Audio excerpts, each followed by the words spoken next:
प्रतिवर्षीप्रमाणे याही वर्षी अत्यंत मानाची असलेली संत गजानन महाराजांची पालखी काल परभणी जिल्ह्यात दाखल झाली असून आज परभणी शहरात या पालखीचे मोठ्या उत्साहात आगमन झाले।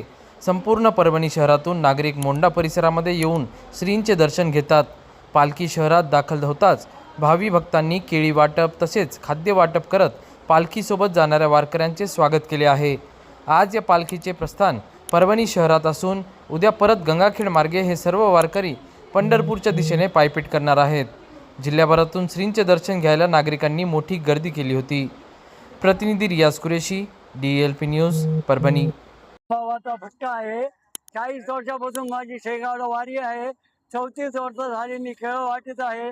गजानन भावाच्या आशीर्वादानं सगळं काही आप लोकांच्या आशीर्वादानं पत्रकारांना लई माझी प्रेम करतात। पत्रकार दर खेळ वाटपला इथे येतात, माझं स्वागत करतात आणि गजानन भावाचं दर्शन घेतात। किती प्रमाणात यावर्षी किती डझन 10 कॅरेट वाटते। 10 कॅरेट 20 किलोचं 10 कॅरेट आणि 2 क्विंटल।